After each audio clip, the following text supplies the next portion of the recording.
How many of us have changed someone's mind by arguing in the comments? Me too. Let me explain why it's not necessarily about changing someone's mind.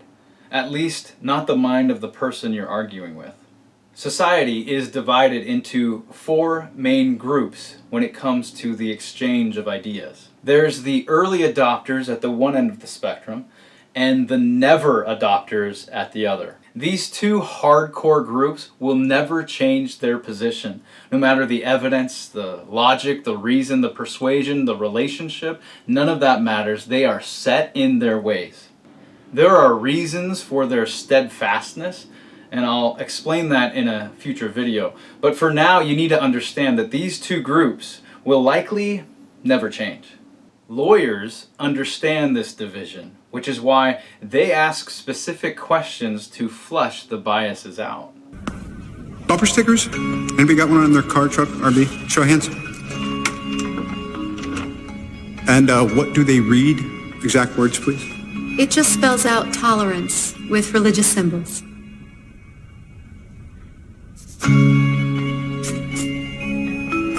Willie Nelson for president?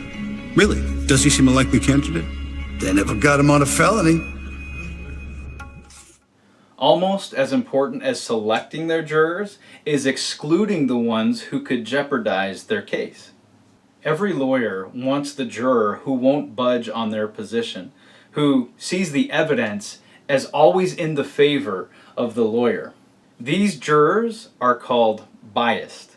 You can't handle the truth! They could be biased for or against police. They could be for or against government. They could be for or against the rule of law. They could be for or against whatever the case might be. The jurors are either in favor of the prosecution or in favor of the defense. Or they could be so much against the prosecution that by default they favor the defense or vice versa.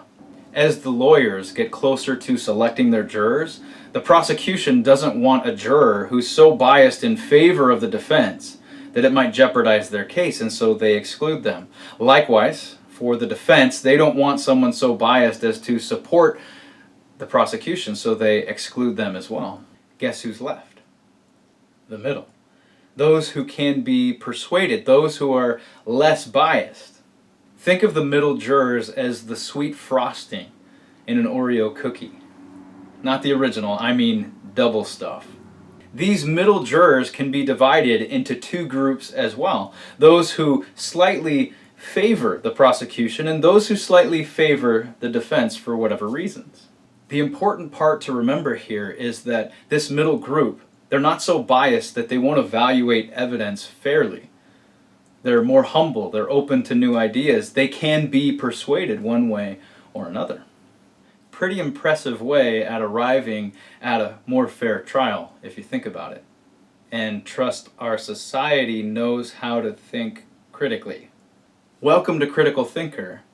Your future as a lawyer, a criminal, a witness, a victim may very well depend on those who watched these videos and saved the free world. There's a court case that came out a few years ago about a company called Cambridge Analytica. This company harnessed the power of social networks to influence elections in the United States and various countries in the world. Cambridge Analytica claimed to have 5,000 data points on every American voter. They used the juridical process for jury selection in influencing those who could be persuaded. The sweet frosting in the middle. They didn't focus their attention on the hard, biased individuals. They focused their attention on the middle persuadables. All the stories, advertisements, videos, content, everything the target saw was socially engineered to manipulate them toward a political alignment, one way or the other. Check out the documentary called The Great Hack, and these books too. Targeted and Mind. Salespeople use this strategy for lead generation. The faster they can get to a no and determine if they're speaking to an early adopter or a never adopter will help them in their sales to get to the sweet frosting in the middle. those who are persuadable, those who might say yes. Salespeople don't want to convince everyone. That's impossible. They want to spend their time speaking with the people who can be convinced. Before you argue in the comments, you need to understand there will always be people who love what you have to say and people who hate what you have to say. And there's also people in the middle, those who kind of like what you have to say and those who kind of don't like what you have to say, but the people in the middle are willing to listen. They're willing to be persuaded. They're open to new ideas. This should take the pressure off of you, knowing that some people just cannot be convinced. If you know someone is just biased, then you don't need to lose sleep over that. You don't need to worry about their position, their argument, what they say about you, because it is not really about you. Are you breaking up with me? But this knowledge also helps to direct our focus. Before you argue in the comments, you need to evaluate what brand of arguer you're dealing with. Are they reasoned, rational, logical? Did they arrive at their conclusions based upon evidence?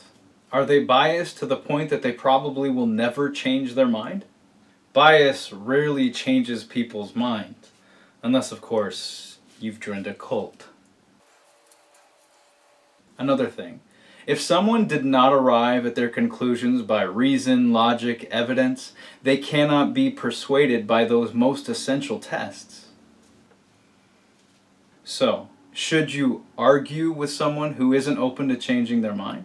That all depends on whether or not the conflict is worth having. If it's something important, say they're abusing the truth, and you've watched this video, I say yes. But it's not because you're going to change their mind. You do it because you're going to change the minds of those on the fence reading your comments, the persuadables, the sweet frosting in the middle. And though you may never know it, take heart, do-gooder, there are rewards. I can't tell you how many times I've thanked people in private messages for arguing in the comments so persuasively, so logically, so honestly and intellectually. I'm sure you've received messages from people expressing appreciation for you arguing in the comments because they saw you as fighting on their behalf. You little do-gooder, you hero, you. In order to do so effectively, winsomely, honorably, you will have to destroy the opponent's argument, while at the same time esteeming their dignity. And until next time, critical thinkers, think deeply.